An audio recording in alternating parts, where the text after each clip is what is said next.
Ahoj, ahoj, ahoj, jak se máš?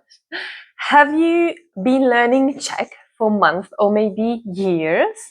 You know a lot of grammar, you know a lot of vocabulary, but then when it's time to speak to Czechs, you either freeze or it's very slow and hard for you to react in a way that would feel good for you. Maybe you end up using English again. So if this sounds like you, today's topic is for you. And let me tell you, the problem is the way that you have been taught to learn Czech.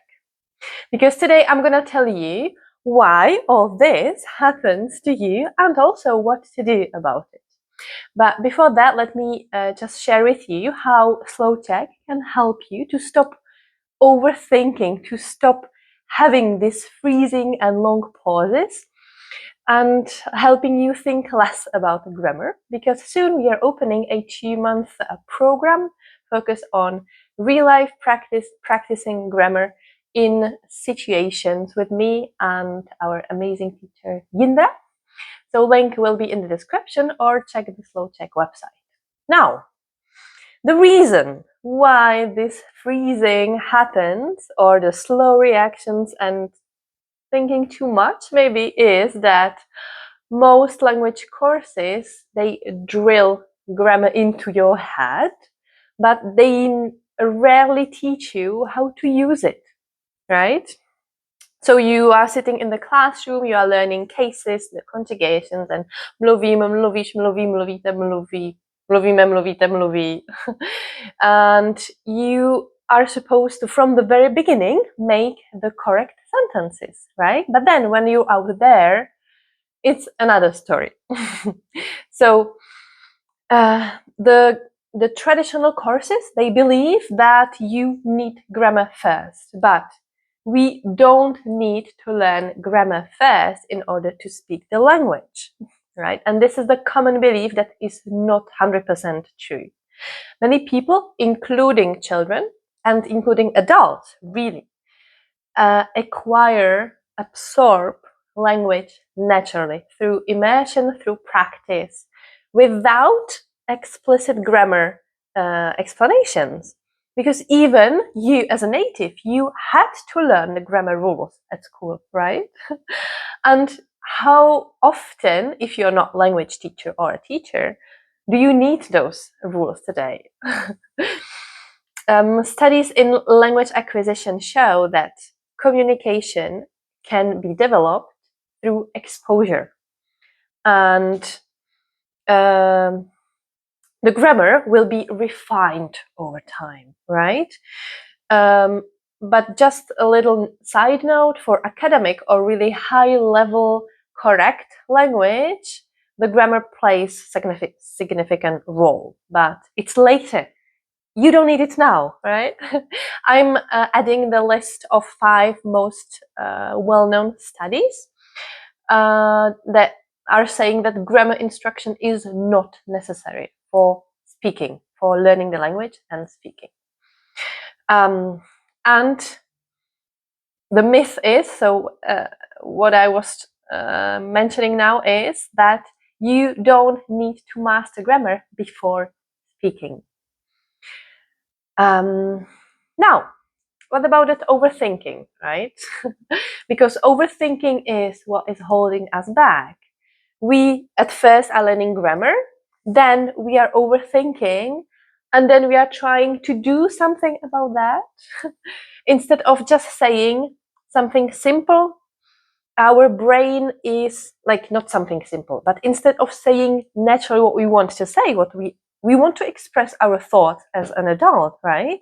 But instead of that, our brain is just checking all the drawers and the rules and the tables, and was it there, or is it accusative, nominative, was it the ending, is it masculine, animate, inanimate, feminine, and stuff. So then the sentence, for example, I'm going for a walk, I'll be back in 30 minutes. Simple sentence. And in Czech, how does that generally go? So, I'm going for a walk. Going, so jít, jet, jdu, půjdu, pojedu.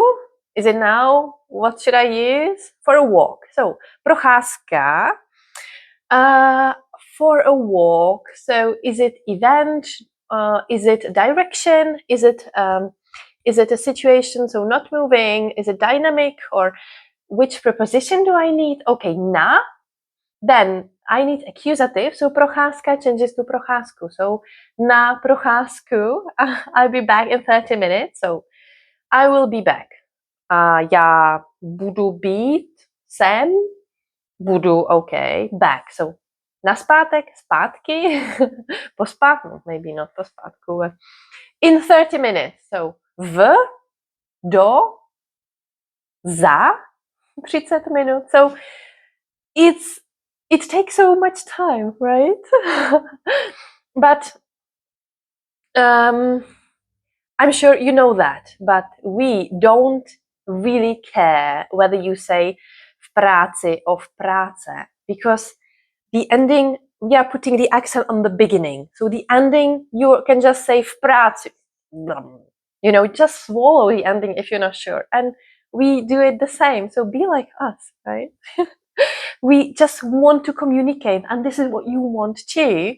At some point, you will get that correct endings, but at first, we just need to go into action and try and try and try and make the mistake 10 times, because for the 11th time, it will be correct and it will be automatic without thinking again and again and again, because my head is just exploding, right? So you don't need grammar drills. You have now everything you need. I guarantee, I know it, you don't need more. You don't need more words. You don't need more grammar. So what do you need to do? So step 1, stop aiming for perfection. Aim for communication, as I was saying. I know it's hard because you want to express your thoughts properly. You want to feel like yourself in Czech. You want to be yourself instead of having this simple-minded or childish sentences coming out of your mouth, right? But you cannot do it at the very first attempt. You need to try and again and go into action and make the mistakes even on purpose, because this is what we want to create here, right? Step number 2, focus on speaking, not memorizing. So speak first and correct later. It's okay. You will gain the confidence by speaking, saying something. You will feel better because you did that. People understood. And naturally, slowly, you will get to the correct language. Speak first, correct later. And step number 3, get real life practice, not just passive studying. Stop learning more and more vocabulary. Stop learning more and more grammar. You are just actually pretending to be improving, right? You are just, okay, now I will be learning Czech for 15 minutes, but you are learning more stuff instead of practicing what you know already. Better to have one thing and practice it 10 times. You will feel better, you will progress faster, and you will make this small part correct instead of constantly learning more and more and more, and making your, the circle of knowledge wider without putting all this in practice, because then you feel lost in this whole sea of knowledge that you have seen just once, right? So get real life practice instead of passive studying of more and more. Now, if you want to put all these I was talking about today in a practice with Slow Czech, so join the Grammar Challenge. We are starting soon. It's a 2-month program focusing on putting in practice the very specific topics of grammar. So it's a grammar focus, but the Slow Czech way. A lot of practice and the sentences you really need and will like and will be able to use immediately. And let me know, what's your biggest frustration with Czech grammar? I want to know, and I want to help you more with that. And of course, like, subscribe, and share with your fellow colleagues, friends, because together we should stop learning Czech. It's time to start speaking it. Let's join the revolution in Czech language learning. Měj se hezky, uč se česky a čau.